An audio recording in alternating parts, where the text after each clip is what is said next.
You want me to put that on my Tudor?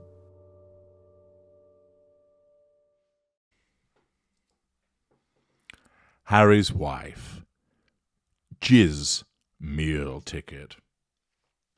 Hello, I'm H.G. Tudor. Many of you contact me with suggestions for videos that you'd like, and thank you for doing so. And if you're interested in doing that, then send them to hgtudorvideo@gmail.com. Information has been sent to me from one of my viewers explaining that she was listening to one of Lady Colin Campbell's videos.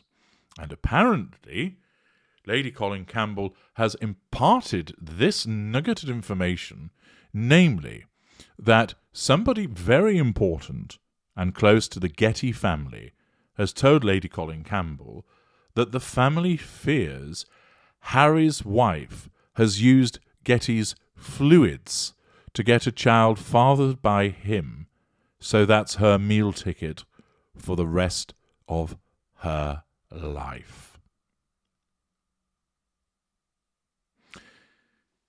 Now, I'll leave it for you to determine the veracity of that information. Lady C may well be reporting what she has been told. It's simply that. And it might be a groundless concern of a member of the Getty family that has been conveyed to her, and she's duly reported it. It might be, of course, that this is something that has happened, and Lady C again is simply reporting what she has been told. She's the channel through which this information has come, and therefore, if there is any concern about the veracity, then that ought to lie with the Getty family. As I've explained in parts passim, the Getty family are concerned that Harry's wife has been cozying up to Gordon Getty, having meetings with him at the Beverly Hills Hotel, and that they're concerned that she's basically trying to sponge off him for the purpose of him purchasing a new home for her. Whether she's using spicy poontang to manipulate him, after all, Harry is in sustained devaluation, so the lacking moral compass Harry's wife is quite content to offer out spicy poontang to seal the deal, or it might be that she does not do so, and she does so by way of pity play, explaining that as a consequence of Harry's ill-judged disclosures, a fatwa has been declared upon them, see parts passim, after his disclosures about killing 25 Taliban and taking them off the table like so many chess pieces. She will, of course, have turned on the waterworks, one tear, left eye go, in front of Mr. Getty in order to try and compel him to open up his vast wealth so that she can benefit from it, residual benefits. Application of manipulation to control him might be through spicy poontang, or it might be through a pity play. It could be both, or it could be other manipulations besides. The point is that Lady C here had commented about the concerns about the Getty family and the fact that she was cozying up to Gordon Getty, something that has been repeated in the mainstream press. The Telegraph reported on it also. But now it appears to have taken an even more sinister turn, with the Getty family saying that they're concerned that Harry's wife has got hold of some Getty jizz for the purposes of fathering a child with him, thus ensuring child support as a meal ticket for the rest of her life. Make of it what you will, but I'm here to provide you with the analysis. Is this something that a narcissist would do? Short answer, absolutely it is. Getting hold of those fluids, and Lord knows how she necessarily went about it. Does he keep them in stock somewhere to hand out to people? Or has she gone about extracting them in the conventional way? The mind boggles, of course, and perhaps you don't really want to go there, envisaging the scenario between the aged billionaire and Harry's wife. Perhaps it would be like waving a sausage in a dustbin, or throwing a stick down an alleyway. But anyway, would she do such a thing as a narcissist? The answer is yes. Her narcissism would compel her to cheat upon her husband. She has no moral qualms about doing so. He's in devaluation. He's painted black. She has no emotional empathy for him, nor for Mr. Getty. she would have no hesitation in attempting to obtain, possibly by deceit, his fluids, and then use that to ensure that she has a child thereafter. Of course, men can produce sperm until the day they die, so although his sperm count might have reduced as a consequence of his age, he may well have some swimmers in there that can do the job. With regard to her fertility, well, there, of course, as you've just heard in parts past him, she's apparently pregnant. Whether she's actually pregnant or whether it's a surrogate, as people suspect was the case with the other two children, we don't know and remains to be seen. But as a point of principle, as a hypothesis, a narcissist would take the jizz of a man and use it for the purpose of impregnation, possibly to control him, because he would be the intimate partner primary source. But there will be circumstances where the narcissist has no interest in having a relationship with that individual and is so morally bereft and ethically bankrupt to purloin that jizz for the purpose of then securing an obligation from the unaware father for the purposes of securing financial support thereafter, possibly also utilising in terms of blackmail. I won't tell the world that this is your child if you pay up, or I will only allow you to see the child if you pay up. Child support plus added extras, for instance, a $30 million house for me. Now, of course, whether this suggestion that she has done this is true remains to be seen. It's a concern of the Getty family. They think that this is something that has happened. This might just be their own paranoia of knowing somebody that's so despicable and manipulative of Harry's wife has been sniffing around Gordon Getty that they think, could she be doing this? It might be one of the hypotheses that they've arrived at, and that's simply all it is. It might be based upon some stronger evidence. Did they see her like a thief in the night stealing and pinch some of the jizz? Did she mount Mr. Getty whilst he was in his slumber and bring about the extraction of some jizz? Who knows? Who cares? However, the Getty family seem to think that it's a likely risk and have conveyed this to Lady C, who has then spoken about it.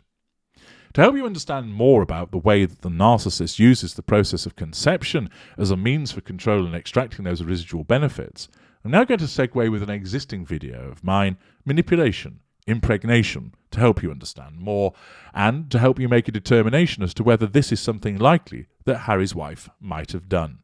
Listen well.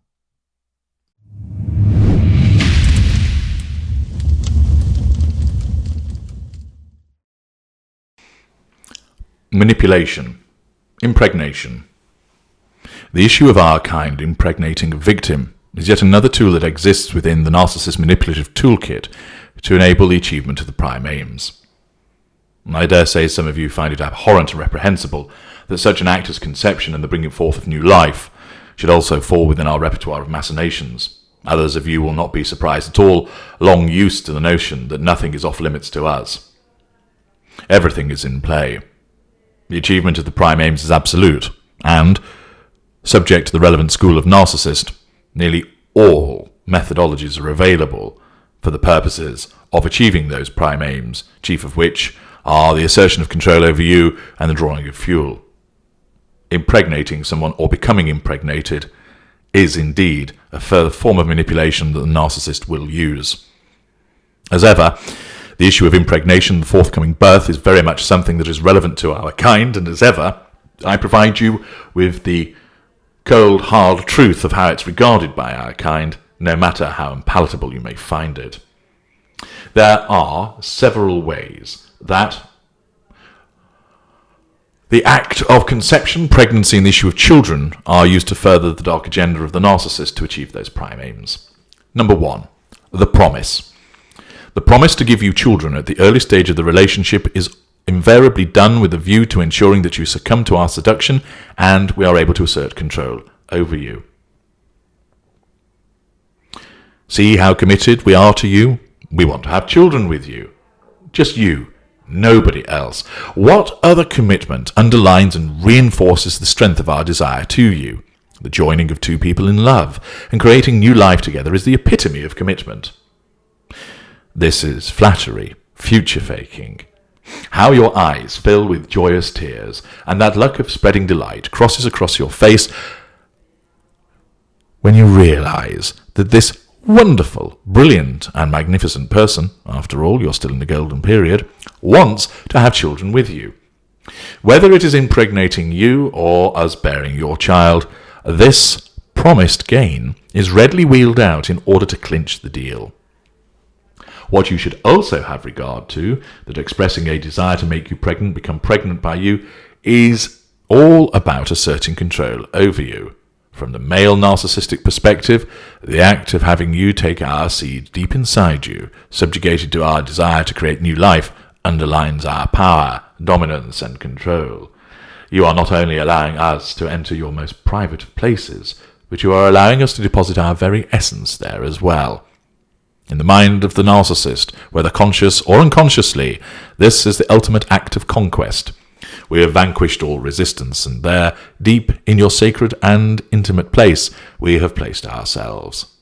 From the female narcissistic perspective, the act of becoming pregnant by you as the victim underlines how we have subsumed you into us. We have engulfed you and drawn that which defines you into our very deepest of places. We have absorbed you, taken you into us, and therefore we have similarly conquered you.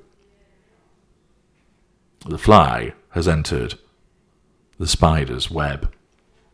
Not only is this promise made early in the seduction, it will be made irrespective of existing children we may have and that you may have. In the mind of the narcissist, they are just tests demonstrating our fertility for this most supreme of acts, this union of you and I. If we are considerably younger than you and you are female, you're aware of the ticking of the biological clock, and this promise of wanting to impregnate you will be used against you as a golden carrot to dangle in front of you. You are on the cusp of becoming barren. Sterile years may well beckon, and here we are, youthful, virile, fertile, ready not to only give you your perfect love that you want, but to offer that perfect love by way of impregnating you. It is a powerful and irresistible promise which many find exhilarating and captivating, of course, driven by their emotional thinking. Add to this mix any existing issues in terms of trying to conceive or give birth, and this vulnerability of yours will be exploited even further. Remember, there is no emotional empathy here. The narcissist wants to give you what you want, but only because it will give us what we want, the prime aims. This promise will be launched at you very early on, no boundary recognition, sense of entitlement, and will initially seem to you like a loving and romantic comment to make, but it is one that is born out of the need to control you, and it is a promise that will be made good if it suits the narcissist's need to assert control through actually carrying out the act. In some instances, it will not, and the promise just remains future faking, using a future event to assert control of you in the now. Number 2, binding. There is no better way to bind you to the narcissist than the issue of children. The creation of children means that you are far less likely, and indeed, in many instances, actually unable to escape the narcissist. You want the perfect image of a family, and with someone who has arrived with such a glorious love for you, who better than us to have children with. The narcissist knows that as an empathic person, you will dedicate yourself to their upbringing, and therefore, this allows the narcissist with a lack of accountability and a sense of entitlement and an absence of emotional empathy to reduce our own involvement, save where it suits us to do so. As you know, when you need support, we are invariably found to be lacking. We choose having children as a means of tying you tight to us, again consciously, where greater or ultra, and where lesser or mid-range, it is unconscious. This ensures that you are bound to us, provide plenty of fuel for us, and of course that there is a huge obstacle in your way and something that emotional thinking will attach to when it comes to trying to escape us. We have no desire to have children with you because of anything to do with you. You are being used as an incubator. We are like the insect which arrives and lays its eggs in another host, causing them to do all of the hard work. Once those eggs hatch, you will be consumed, cast aside, just as that insect would the empty husk of the carrier whose role has been completed. You are an appliance that is to be controlled and supplies fuel. You are an appliance which is there to carry our offspring, leaving us free to cultivate other fuel sources, and quite possibly your replacement. Dependent upon the school of narcissist, you will receive little or no help from us, or be doted on, dependent on whether the pregnancy remains in the golden period. Whether it is, we expect you to bring forth our issue without complication or problem, because these children are required for the following reasons. Number 3, pawns. What better device to use as means of triangulation than one's own children? These pawns are used in the ongoing competition with you. I love you more than Mummy, you know that, don't you? I'm your favourite parent, aren't I? Let's not tell Daddy about this.